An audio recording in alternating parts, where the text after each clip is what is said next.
नमस्ते, जय हिंद मेरे भाई। स्वागत करता हूं मैं विशाल आप सभी का आपके अपने इस YouTube channel star study centre पे।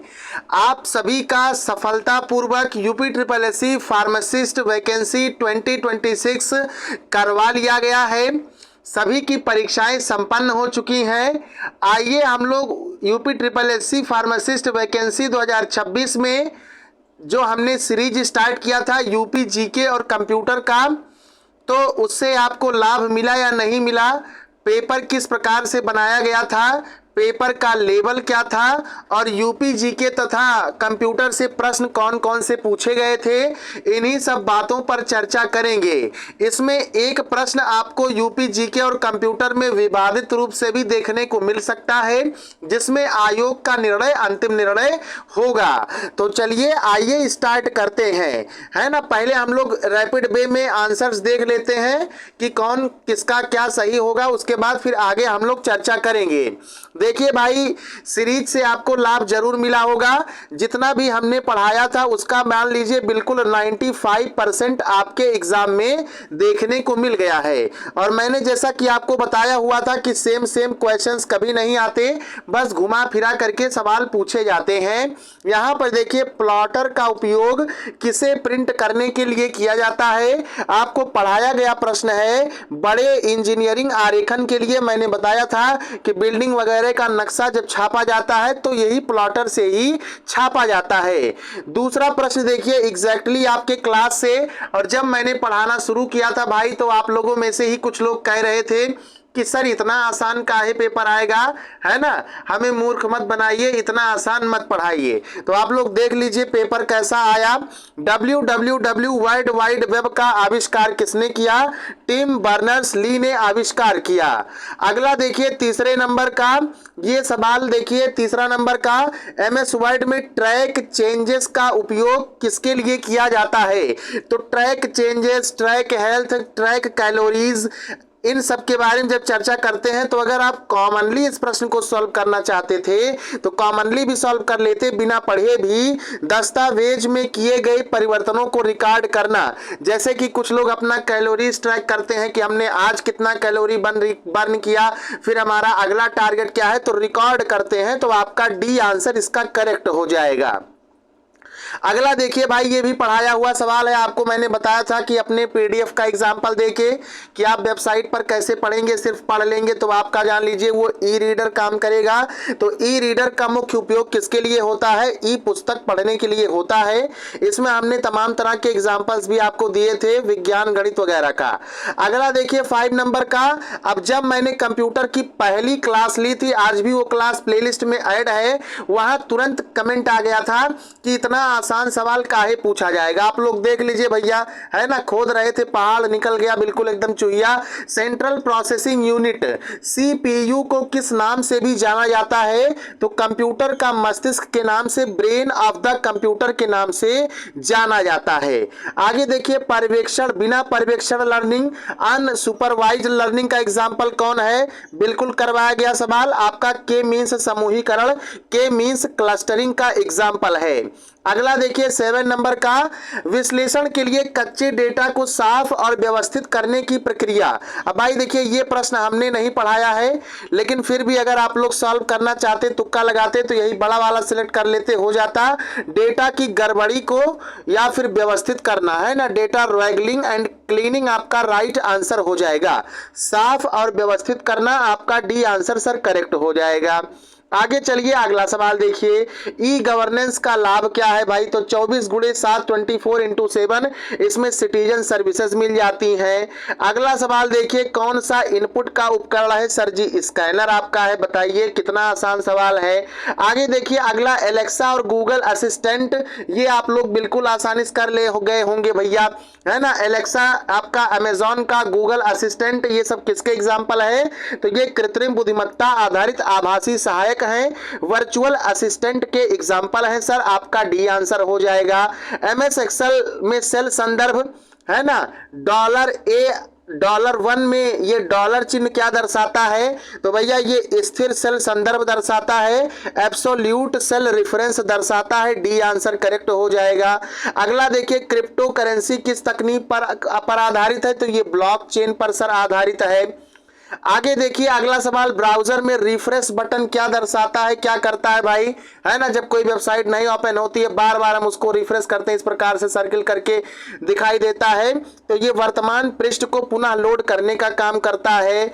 अगला देखिएगा 14 नंबर का सवाल। अब यही प्रश्न आपका विवादित बन सकता है, इसमें आयोग की जो है अंतिम उत्तर कुंजी मान्य होगी, लेकिन मेरे हिसाब से जो इसका सही आंसर है, आपने कई जगह देखा होगा भैया, वो परम को 8000 मान करके टिक कर दे रहे हैं, यही सही आंसर बता रहे हैं, जबकि ये परम भैया आपका गलत है ना। भारत का पहला सुपर कंप्यूटर, जब हम लोग सीडैक की ऑफिशियल वेबसाइट पर जाते हैं, देखते हैं, तो उसमें देखिए पहला कंप्यूटर आपका परम 8000 है। तो सर पूरा नाम तो लिख लीजिए, पूरा नाम लिखा नहीं गया है, आपका ई आंसर करेक्ट हो जाएगा, उपर्युक्त में से कोई नहीं। अब कुछ लोग कह रहे हैं भैया परम नाम से सीरीज आई थी, है ना, परम सीरीज, परम 8000 हो गया, आपका परम युवा हो गया, ये सब सीरीज का नाम है। तो सीरीज का पहला अक्षर तो दिया गया है, पहला शब्द तो दिया गया है परम, तो पहला शब्द दिए जाने से नहीं हो जाएगा भाई, है ना। तो पहला सुपर कंप्यूटर मेरे अकॉर्डिंग तो बिल्कुल करेक्ट आंसर होगा, आपका ई होगा। यहां पे जब आपका सर 8000 दिया होता, तब हम बिल्कुल आंख बंद करके इसको लगा सकते थे बी आंसर। बहरहाल 2-3 दिन के अंदर आपका प्रोविजनल आंसर किया जाएगा, उस पर आप लोग अगर आयोग बी मान लेता है, ई नहीं मानता है, तब फिर ये क्वेश्चन आपका चैलेंज करने वाला हो जाएगा, है ना, आपत्ति दर्ज कराने वाला हो जाएगा। क्योंकि जब हम लोग सीडैक की ऑफिशियल वेबसाइट पर जाते हैं, तो वहां पे भैया परम 8000 ही दिया गया है। आगे चलिए अगला देखिए, है ना, तो मेरे हिसाब से आंसर इसका ई ही करेक्ट होना चाहिए। आगे देखिए 15 नंबर का, उत्तर प्रदेश की बनारसी तबला शैली के संबंध में कौन सा कथन सही है? बनारसी तबला शैली के संबंध में कौन सा कथन सही है? तो ये भैया हिंदुस्तानी संगीत से जुड़ी ताल वाद्य शैली है, आपका डी आंसर सर बिल्कुल सटीक हो जाएगा। अगला देखिए, मोबाइल बैंकिंग के लिए कौन सा आवश्यक है? हर कोई जानता है कि इंटरनेट युक्त स्मार्टफोन चाहिए। अगला देखिए भाई, उत्तर प्रदेश के बलिया जिले में, है ना, जब मैंने दूसरा तीसरा क्लास यूपी जीके का पढ़ाया, तो कुछ लोग कहे फेस्टिवल और मेला सिलेबस में है, ये नहीं है। देखिए आपका ददरी मेला बिल्कुल राइट आंसर हो जाएगा। आगे देखिए अगला सवाल 18 नंबर का, अमीर खुसरो के बारे में हमने पढ़ाते हुए बताया था कि ये फारसी बोली के जो है जनक है ना, परंपरा में योगदान दिए और हिंदवी साहित्य में ध्यान दिए, आपका डी आंसर सर करेक्ट हो जाएगा। आगे देखिए, उत्तर प्रदेश में सबसे अधिक कौन सी मिट्टी पाई जाती है? आपका जलोढ़ मिट्टी पाई जाती है, एलोवियल सॉइल पाई जाती है। आगे देखिए नेक्स्ट, आपका उत्तर प्रदेश के निम्नलिखित में से कौन सा शिल्प पीतल के काम में, जब ओडीओपी पूछा जाता तब आपका मेटल क्राफ्ट आता, लेकिन पीतल का शिल्प पूछ लिया गया है, तो सर आपका मुरादाबाद शिल्प हो जाएगा। आगे देखिए अगला प्रश्न 21 नंबर का पूछा गया है, उत्तर प्रदेश में सामान्यतः कौन सी प्रमुख वनस्पति पाई जाती है? तो ये आपका उष्ण कटिबंधीय पर्णपाती वन पाए जाते हैं, जिसमें सागौन है, नीम है ना, ये सारे प्लांट्स होते हैं। तो ट्रॉपिकल डेसिडिवस फॉरेस्ट आपका करेक्ट उत्तर हो जाएगा। अब देखिए हमने रचनाओं से संबंधित मात्र 2 PDF आपको प्रोवाइड किया था, और हमने बोल दिया था आपसे कि भैया इसके अलावा आपको कोई और PDF पढ़ना नहीं है। कितना आसान प्रश्न आप गया। पद्मावत की साहित्यकार की कृति है, किसने लिखा? तो मलिक मोहम्मद जायसी ने लिखा, आपका ए आंसर करेक्ट है। नेक्स्ट सवाल देखिए, उत्तर प्रदेश में दो आब का क्षेत्र का क्या अर्थ होता है? तो दो आब का मतलब कह लीजिए कि भैया दो से तो आप लोग जानते हैं दो होगा, है ना, तो दो का मतलब तो आपका तटीय भूमि गलत हो गया, रेगिस्तानी भूमि भी गलत हो गया। अब इसमें देखिए आब का मतलब होता है, कहते हैं कि भैया आबो हवा, क्या कहते हैं? आबो हवा कहते हैं, कहने का मतलब जलवायु, तो आब का मतलब जल हो जाएगा। जल से क्या समझते हैं? नदी समझते हैं। तो दो नदियों के बीच की भूमि, आपका डी आंसर सर करेक्ट हो जाएगा। नेक्स्ट प्रश्न देखिए, उत्तर प्रदेश के तराई क्षेत्र में गोंडा, बलरामपुर, श्रावस्ती, सिद्धार्थनगर पारिस्थितिक महत्व के संबंध में कौन सा कथन सही है? तो इसमें हाई डायवर्सिटी, है ना, हाई बायोडाइवर्सिटी और वन संसाधन पाए जाते हैं, जिसमें सोहेलवा वन्य जीव रेंज, ये सब आपको पता है, कतरनिया घाट अभयारण्य, है ना। तो डी आंसर सर इसका करेक्ट हो जाएगा। नेक्स्ट प्रश्न देखिए 25 नंबर का, पर्यटन का सबसे अच्छा अधिक संबंधित है उत्तर प्रदेश के ब्रज क्षेत्र से। तो ब्रज में मथुरा, वृंदावन, गोकुल, बरसाना, तो ये आपका तीर्थ का पर्यटन है सर, आपका डी आंसर हो जाएगा। नेक्स्ट प्रश्न देखिए, उत्तर प्रदेश का कौन सा शहर चिकनकारी कढ़ाई के लिए, तो बार बार आपने याद किया है, लखनऊ शहर, इसी को जीआई टैग और ओडीएपी ओबी में भी शामिल किया गया। राज्यपाल के संबंध में बिल्कुल मैंने आपको बता दिया था कि भैया राज्यपाल की नियुक्ति भारत के राष्ट्रपति द्वारा की जाती है ना। आगे चलिए अगला सवाल देखिए, कौन सा शहर नवाबों का शहर, बिल्कुल एकदम आसान लेवल का क्वेश्चन सर, आपका लखनऊ हो जाएगा। आगे देखिए अगला प्रश्न 29 नंबर का, पर्यटन के संबंध में निम्नलिखित में से कौन सा कथन सही है। तो सही कथन आपका ए दिया है सर, पर्यटन धार्मिक रूप से, है ना, अयोध्या ले लीजिए, श्रावस्ती ले लीजिए, कपिलवस्तु ले लीजिए, है ना। सांस्कृतिक रूप से देखिए लखनऊ का पर्यटन आप लोग ले लीजिए कल्चर का। ऐतिहासिक रूप से ले लीजिए भैया बड़ा इमामबाड़ा, है ना, आगरा का लाल किला, आगरा का ताजमहल, तो आपका ए आंसर करेक्ट हो जाएगा। अगला देखिए नेक्स्ट सवाल 30 नंबर का, कांच की चूड़ियां किससे संबंधित है भैया, तो यहाँ पे आपका फिरोजाबाद कांच उद्योग बिल्कुल सही हो जाएगा, सुहाग नगरी के नाम से जाना जाता है।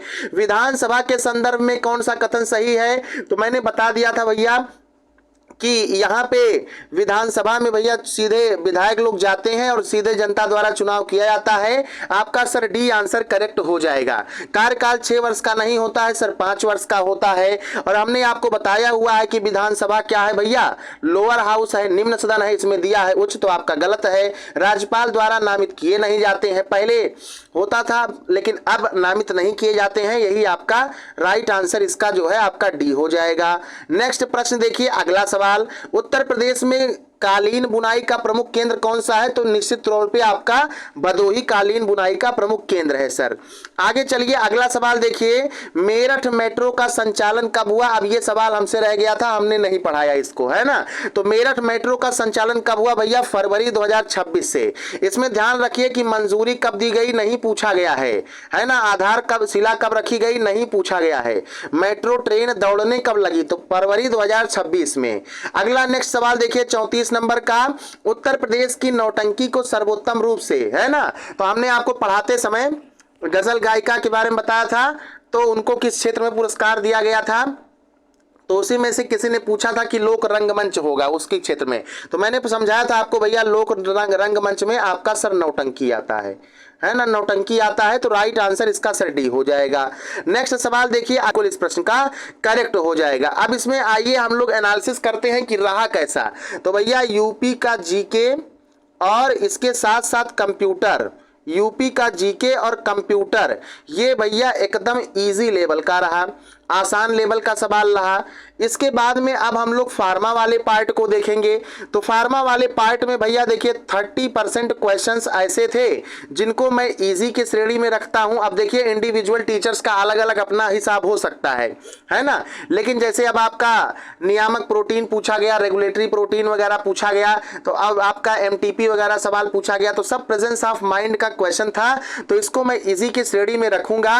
और उसके बाद में 70% जो क्वेश्चंस थे आपके 65 सवाल में से, वो बिल्कुल आपका मॉडरेट लेवल के थे। ओवरऑल क्वेश्चन पेपर की जो हम लोग बात करते हैं, तो ओवरऑल क्वेश्चन पेपर आपका जैसा कि मैंने बताया हुआ था कि आपका मॉडरेट पेपर आएगा। आप कल वाला हमारा ये गलती मत करना वाला उठा करके देख सकते हैं, शुभकामना संदेश भी, कि पेपर आपका मॉडरेट लेवल का रहेगा, तो डरना नहीं है। तो बिल्कुल उसी टाइप का क्वेश्चन पेपर आया है। अब सर बात करेंगे कि भैया कट ऑफ कितनी जा सकती है। तो कट ऑफ के लिए देखिए भाई पेपर अब मॉडरेट था, है ना। अब आप लोग कमेंट के माध्यम से बताएंगे कि आपने कितना क्वेश्चन अटेम्प्ट किया है और आपका विभिन्न यूट्यूब चैनलों द्वारा टीचर्स के द्वारा मिलाए जाने के बाद कितना सही हुआ है। बाकी जब ऑफिशियल आंसर की आ जाएगी, जब उससे मैच करेंगे, फिर उसके बाद जब हम आपको एक गूगल फॉर्म प्रोवाइड कराएंगे, उस गूगल फॉर्म को फिल कर दीजिएगा और ज़्यादा से ज़्यादा लोग फिल करिएगा, ताकि जो है एक कट ऑफ का निश्चित अंदाजा लगाया जा सके, है ना। चलिए, तो कट ऑफ भी आपका यहाँ पे अगर तुरंत की बात करें तो कट ऑफ भी आपका मॉडरेट रहने वाला है ना। तो आशा करते हैं कि अब इतना आप लोग समझ गए होंगे। बाकी जितने लोग पेपर दे आए हैं अब परेशान मत होइए, निश्चिंत रहिए, है ना। ये समझिए कि आप लोग ऐसे याद रखिए कि ये अकेला एग्जाम आपका फ्यूचर डिसाइड नहीं करेगा। अभी आप लोग पढ़ रहे हैं, भविष्य में बहुत सारी वैकेंसीज आएंगी। ये आपकी फार्मासिस्ट की भी वैकेंसी अगेन आएगी, तो तैयारी करना स्टार्ट कर दीजिए। पीईटी 2026 के लिए सभी लोग लग जाइए और अपने काम के साथ साथ पढ़ाई भी जारी रखिए, और निराश किसी को नहीं होना है, चाहे पेपर आपका कैसा भी गया हो। इन्हीं सब बातों के साथ चलिए सेशन को एंड करते हैं। कमेंट में बताइएगा कि आपने कितने प्रश्न सॉल्व किए हैं और आपको लगता है कि कितना हमारा सही हो जाएगा। चलिए मिलते हैं नेक्स्ट अपडेट के साथ। जय हिंद, जय भारत, वंदे मातरम।